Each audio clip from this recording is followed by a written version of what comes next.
Okay, and another quick tip, in your view, it's probably easier to put it on speaker. I mean, unless you want to see all of the fancy black and white names, but if you just want to see the speakers, then put it on speaker view. I'm going to see something.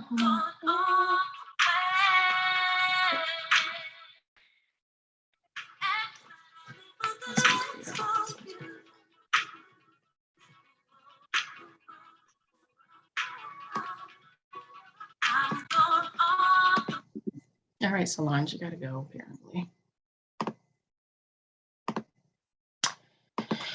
Okay.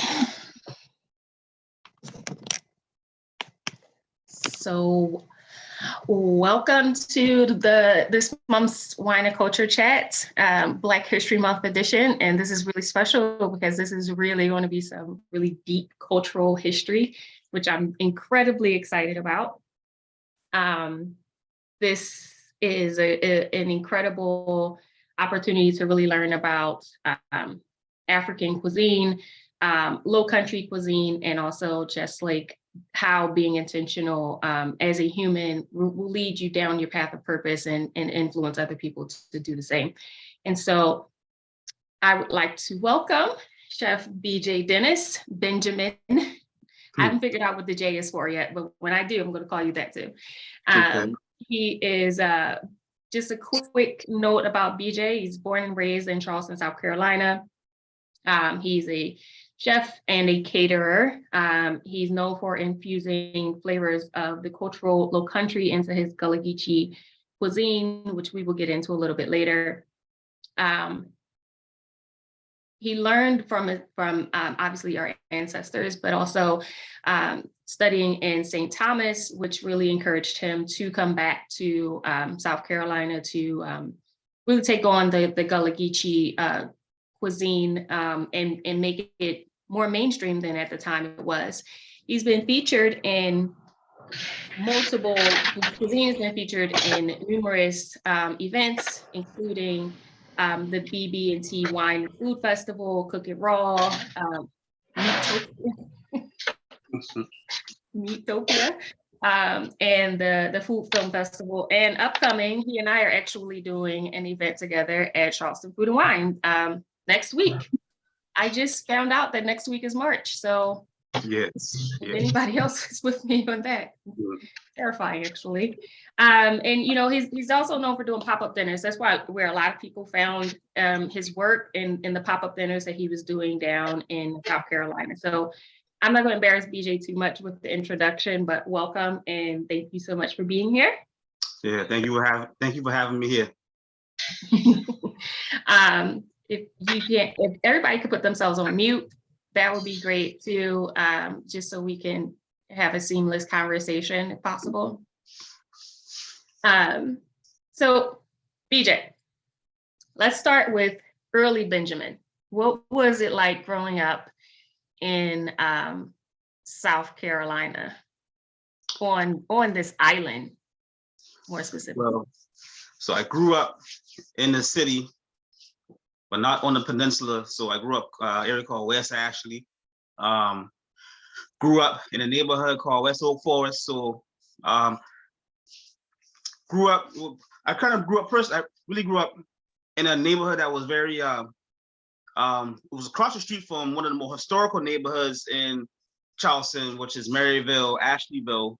From what I was told, that was always a historical Black neighborhood. But no, that's what we know. But my parents came and they kind of integrated the other side of that neighborhood, a lot of other Black families from all over the Charleston area. So I grew up in an area called West Oak Forest.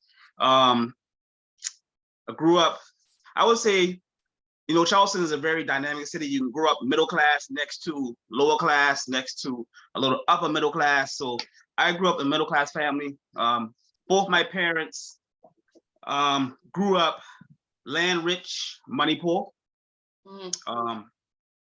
So when you say the islands, so my father's side was, I spent time in Clements Ferry, which is the King Hoy, Wando area of South Carolina, the Lowcountry, outside of Charleston. So, you know, when you talk about the islands in Charleston, you know, it's Charleston's like a peninsula, and you just surrounded by all these islands up and down the coast. But that lineage is my grandfather's paternal side came off of Daniel Island, which if you go on Daniel Island these days, you wouldn't even think Black folks ever lived on that island. And then you got his mother's side, which was King Hoy, and then my grandmother, whole lineage is like King Hoy area. This is all we call east of the Cooper.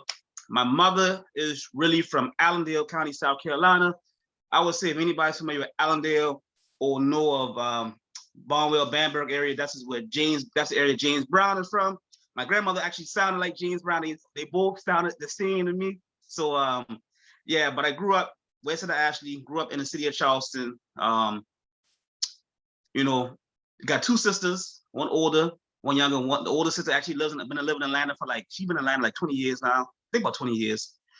She lived in Charlotte after high school. And then my little sister is here. She got the 4 little girls. Well, they ain't little girls no more. They're young women. My 4 nieces. I'm the middle child. Mm-hmm. So, you know what? Yeah. Grew up, you know. Yeah. I would say that my family worked hard. So, you know, they were able to give us a lot of things that other people in my community didn't have. You know, I was driving a car at 16. You know, a lot of my friends didn't have that.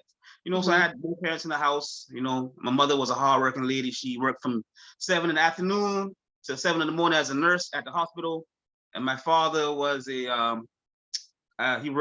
was a reserve at the Air Force Base. So he was a mechanic. He was really good with, you know, fixing stuff. So who taught you how to cook? Where did cooking come in? I know like you spent summers with your grandparents, right? Yeah, but I never wanted to cook. Truthfully, I never, you know, I think I was the only one that asked my mother questions. You know what I'm saying? Like, none of my sisters, my older sister, she might have just started really cooking, truthfully. My little sister, she cooks. But I was the only who asked mama questions, but it was nothing I ever wanted to do. Truthfully, I think my ex-girlfriend told me years ago, you remember you used to fry that chicken and stuff for me? I think I wanted to learn little things so I could, you know, show off for my my lady friends back in the day. But right. It's something that just kind of happened. You know, I wanted to, coming out of high school, I wanted to be a video game designer. So I guess it probably would have went into IT. You know, I'm 44, so I graduated in 97 out of high school. So I wanted to go and take up, you know, software design pretty much. But my parents couldn't afford to send me to school out of state, and I didn't have the grades to go. I didn't have the grades to get a scholarship. My parents couldn't afford to send me out of state because the school I wanted to go to, I think, was actually DeVry at that time, which was in Atlanta, I believe. So I went to college in Charleston for 1 year only. I had a little too much fun. That was back then when Charleston didn't, we got 2 o'clock law now, but back then, clubs didn't close at 4 a.m. and I walked in the class straight out the club. Let me find out you got kicked out of college, BJ. Didn't get kicked out, but I kicked myself out, truthfully. So my parents were truly disappointed. You know, I wasn't ready for it. You know what I mean? Like, the lady from my church helped, quote, I don't like to call us minorities. We're not minorities in the real world, in the grand scheme of the world, but, minority students. I went to, typical African American church downtown Charleston, and one of the ladies at church help African Americans get into the college of Charleston. So literally the day I graduated high school, we all hanging out. And the next morning I had to leave early because I had to take 2 courses. I had to be in school the next morning, take 2 college courses just to get into the school. And I barely slid through that. So went to school for a year, had too much fun. Mother was very disappointed because education was really important to her, because she grew up where there was times of the year where there was days she couldn't go to school because they had to be in the field, picking watermelon and all that stuff. Yeah. So they could have that stuff. So my grandfather, who I didn't meet, could take stuff to the market. So there was times of the year that, my mother couldn't go to school. My father was the same way. Like, there was mornings, every morning he had to be doing stuff in the field before he had to get in the car, because my granddad sent him to school downtown Charleston, 30 minutes to drive downtown, 30 minutes on the foot of the bridge. He got off the car, had to walk 30 minutes to his grandmother's house, who was my great grandmother, who was living on the housing, one of the housing projects, to go to school. So education was important to them. So I disappointed them, truthfully. So they were like, look, you ain't gonna live in this house for free. You gonna work, you gonna get a job, you gonna go to trade school. And I just started working in kitchens. I started as a dishwasher. I went to Triton Technical College. And I think after the first semester, I was a business major. And, you know, at that time I was washing dishes, and I just thought, it is something that like just kind of fell in my lap. You know, I think sometimes your passion in life will find you through whatever issue. It could be a tragedy, it could just be, you know, failure. You know, your real, what you're supposed to do. For a lot of us, especially us who, you know, everybody has a destiny, but I think a lot of people are appointed certain things in life through the spirit. And I was appointed, this is a journey that I didn't know was going to start happening. But yeah, I just started working in kitchens. Started off as a dishwasher, bus boy, fry cook. You know, it was cool because I saw brothers that looked like me that came out of different parts of Charleston in these kitchens. And you know, I just kind of snowballed from there. I fully understand what you're saying about things just like falling in your lap and like in the most random times. I was working as a hostess when I got into the wine thing, like fully decided to like make it a career. And so, you know, you work your way up through that kind of stuff. And it's crazy how life will just keep pushing you back into your purpose. And you're just like, no, scoot yourself right back over to where you belong. Right. But that's cool. And I think the education thing, I'm glad that we are moving out of a space where education is defined as one thing, right? Like going to college or all those kinds of things, because education can be a lot of different things. And it's, and I think that you showing, or the path that was laid for you versus the path that you ended up taking, I think it shows like you're always going to merge right back into where you're supposed to be. So that's really dope. Let's talk about Gullah Geechee. You know, I first heard about Gullah Geechee from Martin, the day the Geechee is over. Is that offensive? When they say, was that like a thing when? What do you say? Because you say on Martin? You never watched Martin? No, always. But I don't remember that. Say that again, what do you say? You don't remember the day the Geechee is over? Mm-mm. Oh, sir. Listen, and I still watch the reruns today. You need to go back and watch the episode when he was in court and he was getting dragged off. And I forgot what he was in court for. I think it was like tickets or something. And they were like dragging him. He's like, the day the Geechee is over. It was good, but you don't know what I'm talking about, so it doesn't matter. Either way. But you make a good point though.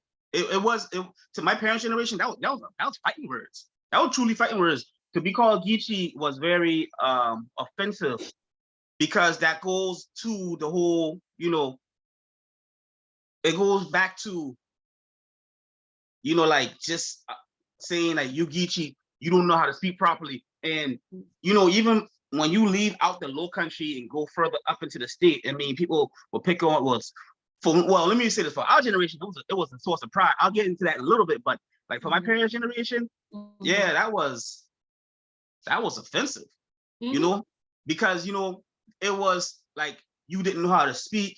They didn't realize that it was a pure language, but you know, that's that whole trying to assimilate into this country, you know, that, hey, you need to learn how to speak, da da da da. I mean, the Gullah language in its purest form, nobody really speaks, because that was wiped out right after the Civil War by a lot of the abolitionists who came down here, and the abolitionists and the quote unquote, what's the word I'm looking for, missionaries who, you know, were helping the formerly enslaved on the Sea Islands. They didn't know, so they were trying to teach them proper English. Now, I'm not saying that we don't still say a lot of words, and there are still a few people who still speak fluent Gullah, but the first time I heard fluent Gullah, I was living in St. Thomas. And I can bring me back in, because I'll go all over the place. No. I remember I was living in St. Thomas, and there was a brother who just came from Alaska. He was from New York. I think he was from Brooklyn, but he was doing seasonal work. So he was coming from Alaska to St. Thomas for the winter. And I remember, you know, he never said what his roots was. And I remember us just in the kitchen one day, and we had like a kitchen that was attached to another building, so like 2 restaurants in one. And this young lady walked through, very beautiful young lady, you know, well put together. Cat calling. Well, let me see what he said. I saw her walk in, and then he comes in behind. He said, "Great God, you see the bunkie on that gal?" And I looked at him. I said, "Boy, what you say?" Because you don't hear that outside of here. I said, "What you say?" I said, "You see the bunkie on that gal?" I said, "Boy, why you know about that?" He said, "Oh, my mama from Edison Island, South Carolina." I said, "Wow." So about a couple months later, his mother came down. She was part of one of these one of the Gullah singers, one of the groups. There's many like different like Gullah group, Gullah singers, like spiritual singers. And she came with her, I think it was her boyfriend from New York. And he said, "Let me introduce you to my mama." And she said, "Hey," and she looked at her boyfriend and said, "Watch this." And she just starts spitting it. And I looked at her and she's like, "See?" She said, "I told you, back home, the language has been wiped out for years." Right. I didn't really understand a word she was saying to me. Right. So, and, you know, so don't get me wrong. Reclaim that? Certain words. Sorry, what you say? Were you able to reclaim that in some ways? Like, I know you said you speak some of it, but like how did you start reclaiming it? Well, you know, it's in our vernacular. You know what I mean? It's in our vernacular. I'll tell people the easiest one to say is and something that really gets to our core is kumbaya. Kumbaya is Gullah. And kumbaya, I hate when I hear people say, "Oh, this ain't no kumbaya moment." Like, no, you really are messing with our ancestral culture and our ancestral history when you say that, because that was something that the enslaved said in the field. Kumbaya, come by here, spirits, come by here, Lord, come by here, ancestors. You know, this is gonna be a better day, not just holding hands and da. So I always say kumbaya, baba.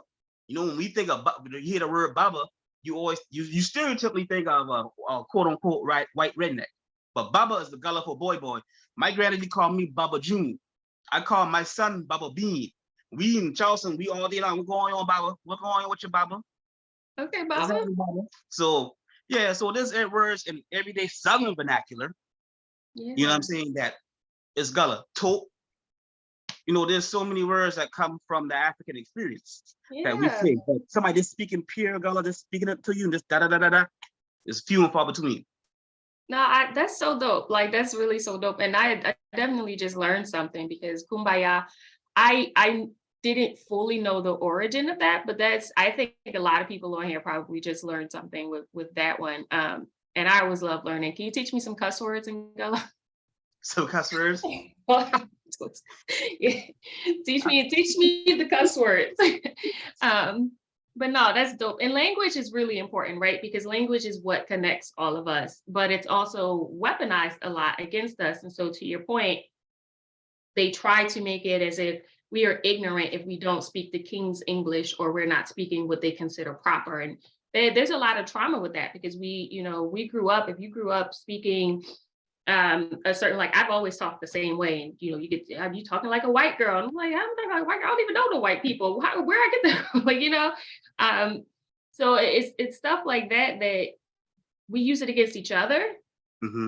And we allow like supremacist systems to rain down on our cultural nuance with language, right? And so I always say that in wine, like, make them come to you. Like, you don't have to adjust your language. You don't have to adjust yourself or any of the rest of that stuff. And I know just from reading up, like, part of the reason why you kind of put the Gullah Geechee cuisine on your back and became so authentic with it is because of those experiences in St. Thomas. And it helped you to realize, like, it's okay to be fully 100% Black, and people are just going to have to deal with it.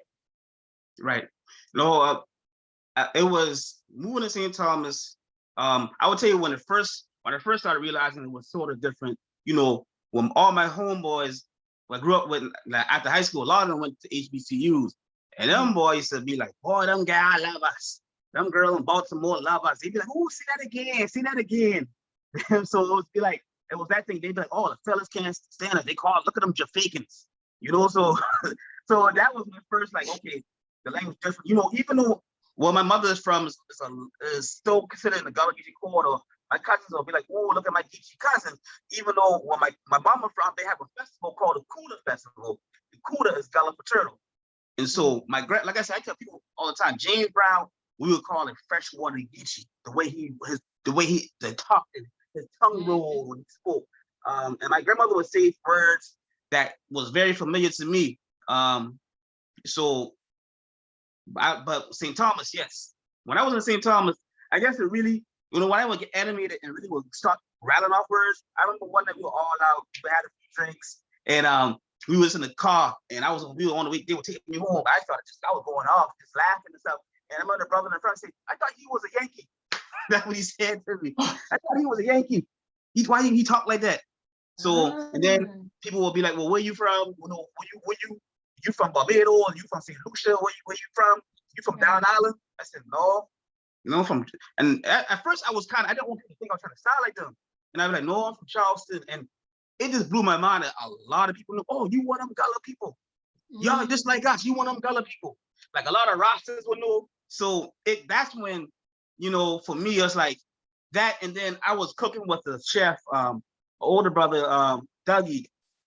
And we were he was doing like, almost, you know, kind of elevated West Indian or St. Thomas cuisine. And I was working with him. And that's when I first, through the foodways, really was like, okay, you know, be proud of your culture of food.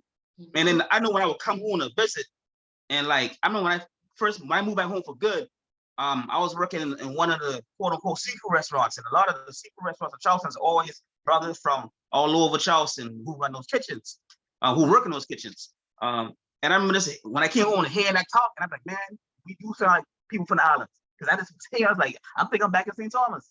So St. Thomas really enlightened me. It really made me grow up too. I was 24. I lived there for 4 years. I was 24 going on 25 when I moved there.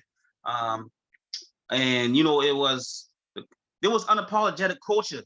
You know, and I mean, look, not saying that they don't have the same issues there. You know, tourism is just another capitalistic way of keeping things in a certain place down there. But you will go and you see murals of Haile Selassie, Garvey, Malcolm X. Just, you know, when I'm riding through Charleston, I'm seeing Confederate monuments. Right. So there it was like, no, people who are about our liberation. So that just impacted me, and you know, just being unapologetic and loving your culture. Because when I came out to Charleston in 2008, that's when Charleston like exploded in the culinary scene, and it was all these chefs, you know, doing this and doing that. And I was like, well, hold up. Before all this, the representation that the people who made this city cuisine, who made this city, was people of Gullah Geechee descent. So what's up with this? So for me, it was never about, oh, here's this little niche. Because I never thought of it as a niche. I said, no, I want to represent my foodways and my culture, and put it on a level that's deeper than just quote unquote soul food, you know, like stuff like the stuff that I want to show the ways I grew up, you know, with my grandfather living off the land. I want to really show our food in a light that they didn't know or realize, or half the stuff they're doing in the restaurants came from our people. So I really just want to represent. Let's talk about that though. Like, a lot of people consider you a historian in one way or another, but for the people who don't understand the significance of the Gullah Geechee and, you know, in the cuisine, could you give like a brief synopsis of what that means and why it's so important? Well, so I mean, we were brought here, our ancestors were brought here mainly because of their knowledge of rice culture. Rice was an economic engine, not just for the South, but for America. Charleston was considered an international city back then. Charleston was the richest city in the colonies. You know, the Civil War started here for a reason. You know, Charleston considered itself its own state within a state. I mean, other people from other parts of South Carolina were jealous of Charlestonians, because Charleston was such an international port. But rice was that mainstay, and we have to acknowledge, like, our ancestors, what they went through with blood, sweat, and tears. In the Low Country of South Carolina and Georgia, the largest landscape you can see from outer space is not the pyramids or not the Great Wall of China. It's the rice fields of the Low Country of South Carolina and Georgia. That is the largest man-made scape you can see from outer space. And you got to think about all people came in marshland that was full of big cypress trees, all these swamps, and they cleared that land by hand. Mm-hmm. So when you talk about the amount of rice, in 1860 alone, in just Georgetown County, South Carolina, which people say was the rice capital of the world back then, 12 million pounds of rice went out of Georgetown in 1860. That was all manual labor. Right. Wow. You think about that, right? Right. We can talk about when you come with me for our event. We come near Jasper County, South Carolina. There was a plantation site called Gowrie Plantation. Mm-hmm. This was one of the worst producing, I call them concentration camps, but plantations in the Low Country. This plantation was so problematic. 90% of the kids did not make it to the age of 16. 90% of the kids. Nobody had housing. They had no shoes. But guess what? This family is still well off because this family, to this day, their descendants owns the oldest newspaper in the South, which is the Post and Courier here in Charleston. So this wealth, even when they were very problematic and didn't make a lot of money, they still were making money. So, the Gullah culture is so significant to not only foodways, but culture you see here in the Low Country. We have, you see some of the houses will be like a certain paint blue, or the window shields, the window seals outside the windows will be blue, the door will be blue. That come from our culture, the blue bottles, the language, so many things come from this culture that everyday folks, especially white folks, don't really realize or don't want to acknowledge. Yeah. So it's a lot.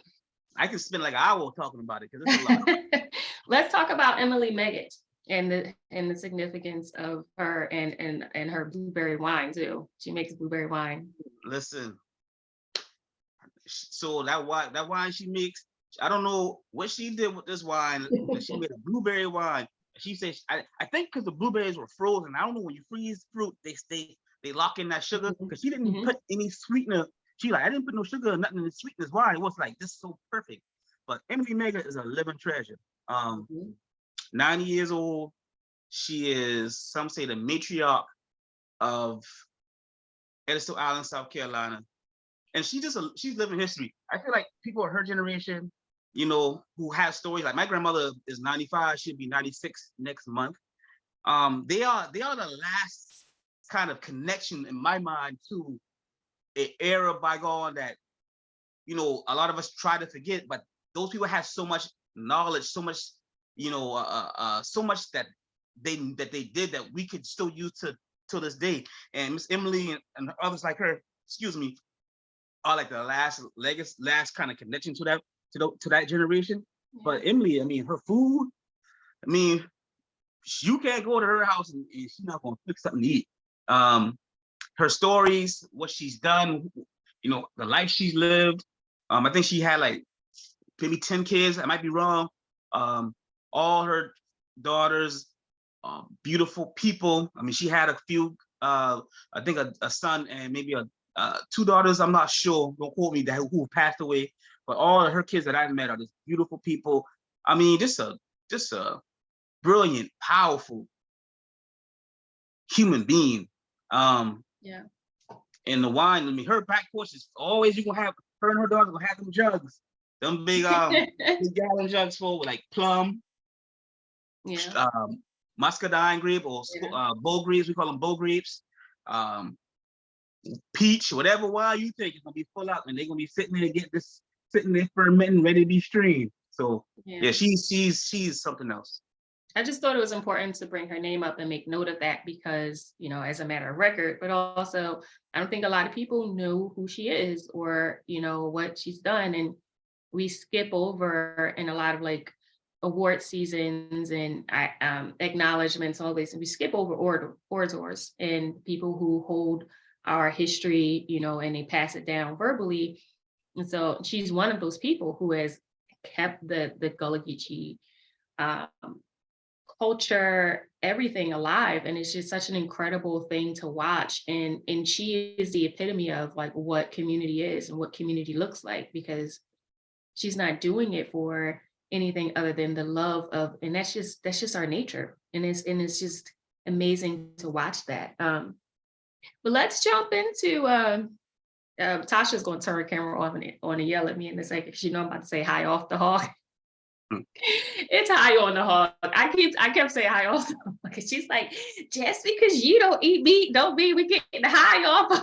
It's like, what? It's high on the hog though, the Netflix show. I think that's where a lot of people, if they didn't know you, a lot of people found out about BJ Dennis and what that meant, and what it means to be BJ Dennis. How many followers did you gain from that show? Well, I can't remember.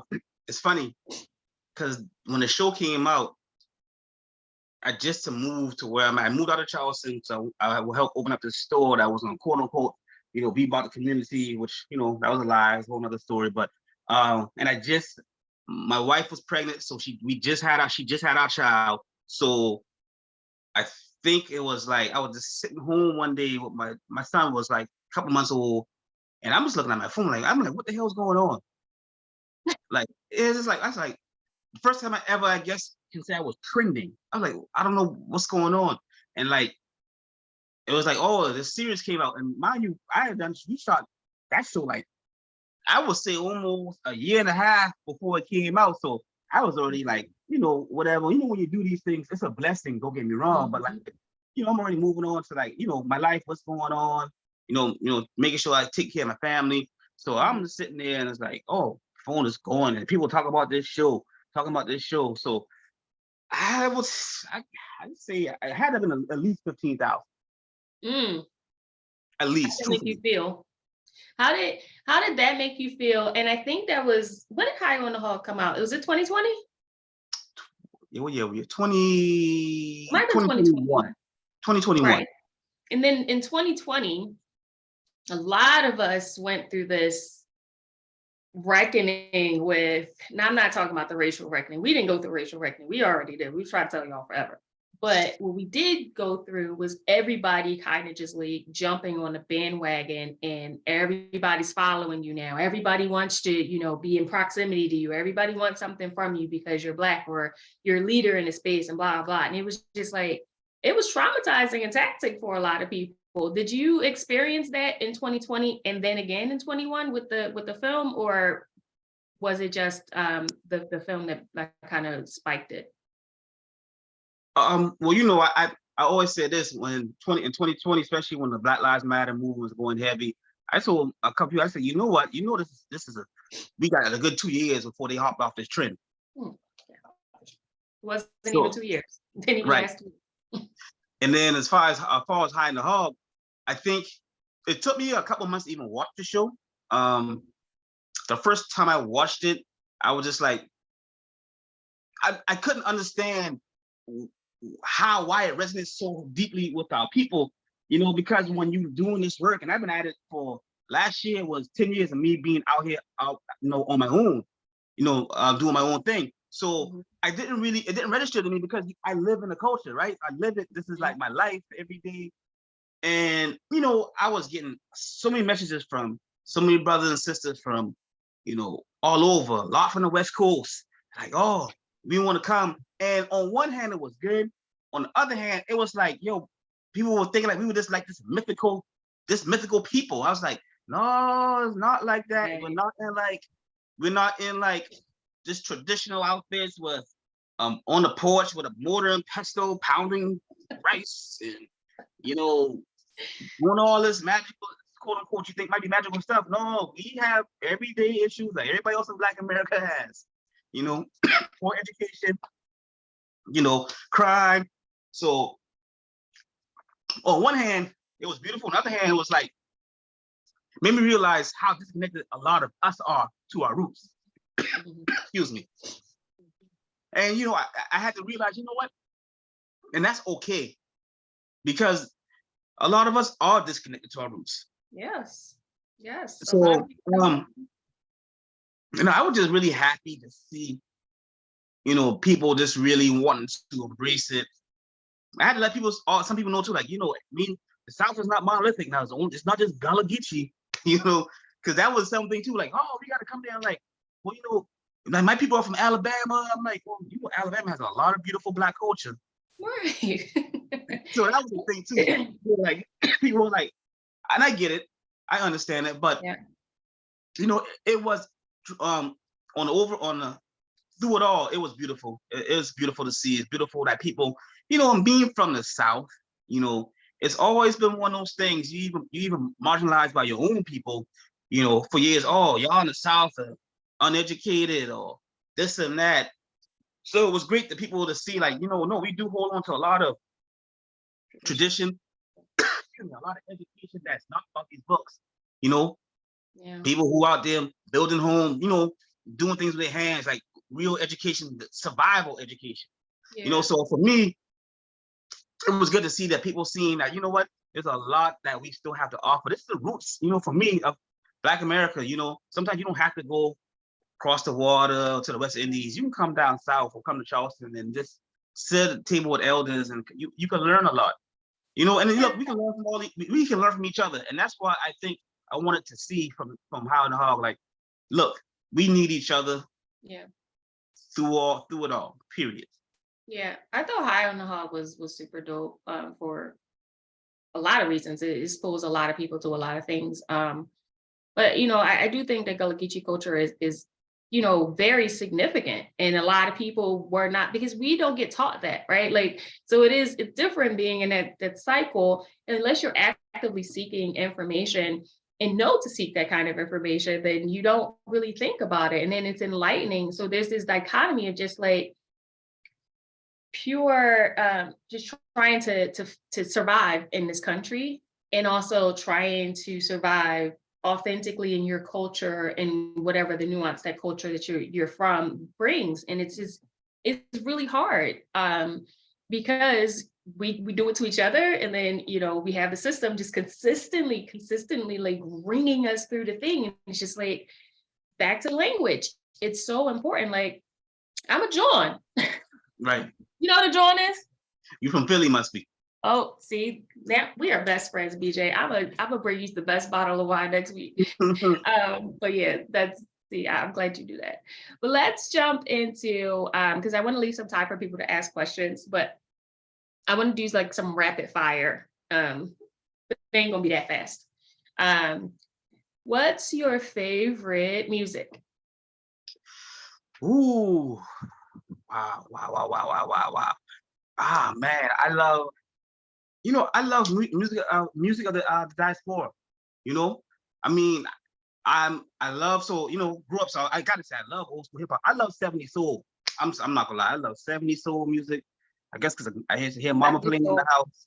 You know, I love Southern soul. I ain't gonna lie, like that old, like you come down here to go to the strip joint, you hear that old Southern soul, the old Southern soul blues. You know, I love Haitian zouk. I mean, I love lovers reggae, lovers rock. You know, you know, and obviously, you know, I'm a 90s hip hop lover. I mean, I listen to what's coming out today, but you know, I'm more like the beats more than what people talking about, truthfully. But yeah, right. So I love the music of the diaspora. You know, so if I say, girl, you look good, won't you? What's the... Oh, that's, come on now. I was at that concert in the weekend of Charleston when a young lady decided to throw her underwear on the stage, and he said, threw it back and said, "Get this stinky girl off the stage." Shut up. What is your favorite dish to cook? Ooh, I love okra. So I love okra. I would say okra soup. or just some what we call like fried okra, but it's not deep fried. It's like kind of brown in the skillet. That was just over some rice. I don't need no meat, no nothing. You can throw me some shrimp in there maybe, but I can just eat the okra with some rice. Give me some peas on the side. But I okra soup. I think okra soup for sure. Okra is significant because it was one of the vegetables that we brought over here when we came over on those damn ships. Yes. So yeah. Sugar or salt in your grits? Oh, come on now, no, you got sugar in the grits. No. Oh, Nah, I'm a chef, so I'll do like a sweet porridge grits every blue moon if I'm doing something, you know, for guests, one of my clients. But salt and butter, that's all you need. And good grits, not that stuff out the store. Good grits, salt and butter. good grits, salt and butter. Okay. No sugar and grits. Listen, people like sugar and grits. So people, especially in the North, people Listen, like sugar and grits. this ain't no cream of wheat. This ain't no. We ain't eating cream of wheat. You keep that sugar and that cream of wheat. We eating grits. You know what else I wanted to address? The Charleston scene that's cream of wheat. The downtown Charleston thing versus look at everybody going off. The North remembers exactly. Like it's a thing. Y'all gonna stop acting like it wasn't. I don't like sugar and grits anymore, but I'm not gonna front like I didn't grow up on it. I grew up on sugar and grits. Right. It's a cultural thing. Okay. What's up with the bucket hat? Man, I always have a bucket hat on. You don't have it on tonight. I was really shocked. Yeah, I don't wear no hat in the house. You know, has bad luck. But bucket. I just, you know, I never thought I looked good with a fitted cap on. So, and you know, bucket hats. You know, we by the water, fishermen. You know, the boy in the boat, the bucket hat. That's just a coat. We like to rock bucket hats. You know, that's the thing we do down here in the Lowcountry. So that's my thing. I'm gonna rock my buckets. I got about a collection of 10 different buckets. You got a collection of buckets. Oh yes. Oh yes. Oh, I want to see it because you know they brought them back. How'd you feel about that? Like, did you feel like people was jocking your style when they started bringing bucket hats back? I never thought it went anywhere. Truthfully, because I always rock them. And people, you know, we fellas and ladies in Charleston rock a bucket. Oh, all right. I excuse me. I thought they was gone when they came back. Another really good point that I wanted to talk about is the cuisine in Gullah Geechee, because one of your points in cooking and food was to show that soul food was not just, you said not just fried chicken and was it fried chicken and mashed potatoes? I can't remember what it. Fried chicken and mac and cheese. Mac and cheese. What is Gullah Geechee cuisine? Oh, you know, I would say everybody has their interpretations. For me, Gullah Geechee cuisine is from the land and from the sea, seasonal vegetables. I think, you know, with the explosion of, you know, social media, I think Black food, sometimes I look at it, I'm like, man, this doesn't look like, it's more to our food than salmon, lamb chops, crab plates, you know, oxtail with starches. Like, where's the vegetables? Like, where's the agrarian? We were agrarian people. We were brought here because we had that knowledge of crop growing. Not just the rice, but we have botanical gardens in our, you know, when we enslaved and marooned and were free people, we have botanical gardens. We grew multiple crops amongst each other. You know, just so I'm like, for me, I didn't grow up eating. You know, we always had some type of vegetable on the plate. And like, I feel like I don't see that even within my own culture now. Like, you know, you go to somebody's home, you'll get it, but like, you know, like, yeah, I love fried fish. Yes, I love potato salad. Yes, I love red rice. Yes, well, I'm probably gonna get my black card revoked, but I don't really do dairy like that. So I never liked mac and cheese. I never liked cheese. So I never done mac and cheese. But I said to say that Friday plate of fried fish, potato salad, mac and cheese, or canned corn and rice. Okay, those things might be delicious, but where is the balance? Where's the vegetable? Right. You know, and we still have Black farmers in these areas who will take care of you with vegetables. Where's the squash, Mhm. zucchini? Where's the cucumber salad? I would walk in my house as a kid, and you get out of school, mama done got the cucumber and tomato cut up fresh in the summertime in the bowl. Yeah, In the yeah. fall, cut up in the bowl. You just come, that's your snack. You just snack on cucumber and tomato. So like my culinary point of view is to show, there's a balance. Like Yeah. there were certain greens that our people, like certain turnip greens, like Mhm. our foodways have evolved so much over the years. Like when we were forced to just be on the land, there were certain vegetables that Right. they only ate raw. Like a certain turnip, they would eat it like a turnip salad, they would eat it raw. There were certain wild crops they would go that were medicinal to them. And rice, truthfully, also used to be sold in pharmacies here in the South, because true rice, when it was processed and cold milled, held way more nutritional value than what you see in the store. What you see in the store has nothing. I mean, even the grits, nothing. Even the vegetables in the stores, it's like nothing. Like Right. if we don't get back to like our roots, so that's my, that's how I feel about the food ways. Like that's my interpretation of Gullah food. Yeah, I'll do the celebratory food. I'll do, my fried chicken every blue moon. But man, coming up, I might have fried chicken once a month, maybe or once every Right. 2 months. And I knew when mama was frying that chicken because on Friday or Saturday she had that chicken seasoned up in that refrigerator ready for the fry on Sundays. So Right. I yes. think that's important though, because what we kind of get indoctrinated into is this idea that all Southern food it's only fried and it's thick and it's crusts and it's a bunch of sugar and all of that stuff. But that's not how our foodways started, especially when we were taking care of ourselves. That wasn't how our foodway started. We evolved into that, and we were pushed into that in a lot of ways systematically, because that's what that was available to us. But Yes.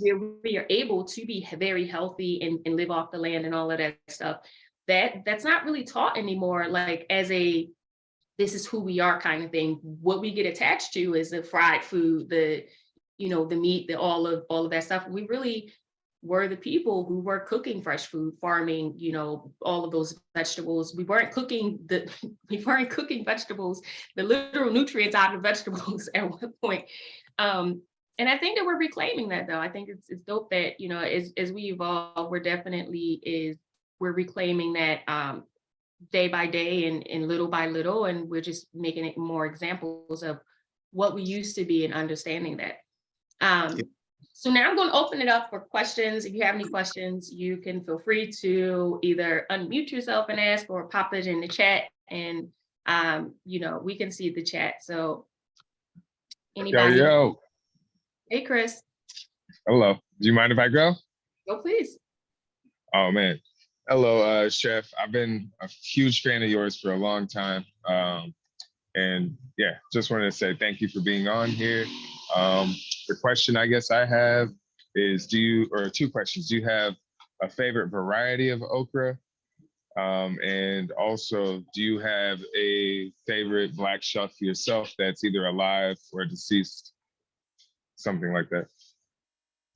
Ooh, favorite variety of okra, man. I probably grew last year in my backyard 4 or 5 different varieties. There's one that's called choppy, which is quote unquote the state okra of South Carolina.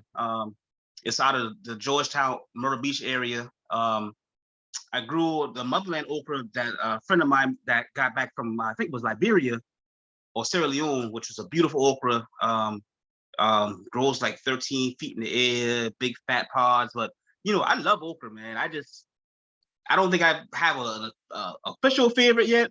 There's so many varieties. Like there's like over 30 varieties of different collard greens. And so there's so much to try. And I haven't even tasted. I haven't tasted probably 3/4 of the variety of okras out here, man. But yeah, I couldn't say I have a specific favorite, and I love it all. Truthfully, I love it. I'll eat okra off the bush raw. I'll just snap into it. I think some varieties eat better raw than others also. But yeah, and as far as favorite chefs, I really got a lot of respect for a lot of the chefs out here who just really, truthfully, doing the work and not hopping on the bandwagon. You know what I mean? Like, I think that, we've been able to, I think 10 years ago when I first got out of here, a lot of people were not trying to, and I'm not knocking it, sometimes you got to start that trend to make others feel like, okay, it's okay to talk about Black food, even though they probably never wanted to in their life. But I think like a friend of mine, Omar Tate in Philadelphia, or Honeysuckle Project, that's my dog right there. I mean, he came through Charleston and found his whole family roots in downtown in Orangeburg, South Carolina, and like stayed here for months. I actually got him a job. That's how long he was here. So Omar Tate, really great dude. And I just respect, I respect the whole movement, truthfully. You know what I'm saying? I respect the whole movement, man. Even though, I do feel like, there are some who just jumped on the bandwagon because, and that's cool. But, there's a lot of us who are just doing it because we really want to show and like respect our cultural heritage. And, some of my favorite cooks, there's a brother here in Charleston, has a couple restaurants called Nigel's. We both around the same age, but when he was cooking way before me, when I was started off as a dishwasher, I kind of looked up to him. And so he's another brother. A lot of brothers from out the different hoods in Charleston I used to cook with. They inspired me, man. And I would say the elders, the stuff that the people in the homes, the home cooks, the knowledge and stuff they tell me, the dishes that they talk about that you really don't see anymore. So they are I respect a lot too. So, but I respect the movement in general. I appreciate that, man. Yeah, I got to go to Charleston a while back. Know some people that own property in Beaufort and on the Sound and everything. But man, seeing that market right next to King Street. Yes. You know what I'm talking about? Where all the where Husk and all those restaurants and everything were. That was the most emotional thing I had felt in a long time, because I was like seeing where our ancestors were coming in, being sold. But then the hood was literally right away from like all the fancy wraparound Victorians. So just a beautiful place with lots of history. Yes, it's deep. It's deep here. It's deep. Appreciate it, bro. Anybody else got a question or comments? Doesn't have to be a question.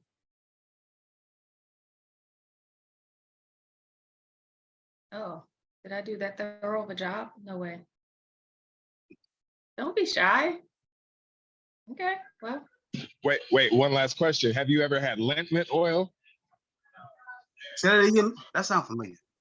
You ever had lint oil? I had that in Marlboro County in South Carolina. It was some it specifically says do not ingest, but they gave it to me to clear out my lungs when I had a cold and I couldn't breathe forever, man.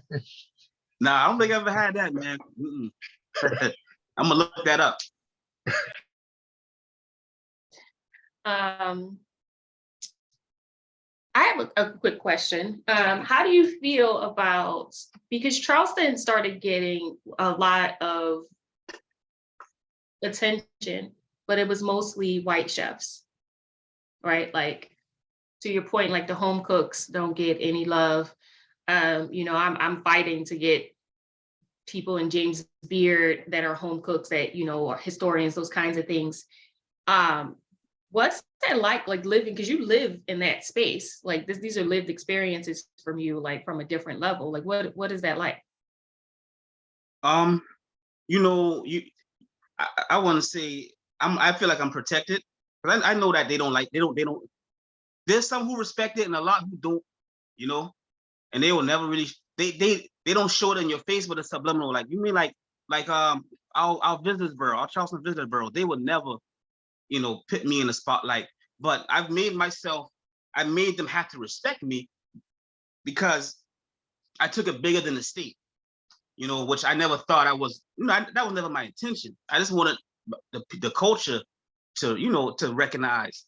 So it's one of those things, man. Like, when you take it bigger and you take it nationally and even internationally, they have no choice but to respect it, even though they'll never truly give you your flowers. But I don't care about that from them. Because I actually live down near Beaufort County now. But when I walk out the door here, or when I go back to Charleston, and I get stopped in the store by a young brother, a young sister, an older person, an elder, and they be like, "Thank you." That's the most. That's all I need. That's all I need. And so, like, our Visitors Bureau, sometimes they have to deal with me because they might be a magazine or some type of group coming to town, and they say, "We need to speak to BJ Dennis." But outside of that, you know, if they didn't have to deal with me, they wouldn't deal with me. But they got no choice. Right. They ain't got no choice. So good. Such a great feeling. Like you don't have a choice. You're going to see me. You got to go through me. That's again, just reclaiming our power, because Oh yes. them tables gonna turn. All right. Well, if no one else has any questions, I'm gonna give a huge thank you to BJ for chatting with me. And I'm still waiting on my cuss word, but We'll see. Well, we'll see each other face to face. I'm coming back from Charleston with a list of cuss words. But definitely, this was great. It was so great to be able to get to know you outside of, you know, the interviews, and to like really connect. And I, for one, will see you next week. Thank you all for joining us. We are super excited. You know, the question is, how can we support you after this? What's your Instagram? You want people to follow you on Instagram? Yes, it's at Chef BJ Dennis. I mean, I think the biggest thing to support is just support the culture, support everybody who's doing, you know, work in the culture. I'm just one person out of many who playing a role. I have my lane, others have their lanes, you know, and we really trying to get the knowledge out here. I mean, and come down here, look at the land, buy some land. You know, we need our people to come down and like, you know, be a part of the culture, because we all family. I mean, because listen, everybody else coming down here, there's a lot of people from up north moving down here in droves, buying up stuff. You know, and these white folks from up north ain't no better than these ones in the south. They 2 peas in a pod. Straight up, 2 peas in a pod. And we might see you in July at the Wine and Culture Festival. We're gonna work on that, get you here for the Rice Festival that we have here. So super dope. Thank you all. We will see you next month for the next edition of the Wine and Culture Chat. We'll be announcing who soon, but it's kind of along the lines of what we've been talking about. So somebody that you know, BJ, somebody that you work with. And yeah, thanks guys. Have a great night. Love to you all. Thank y'all. Bye.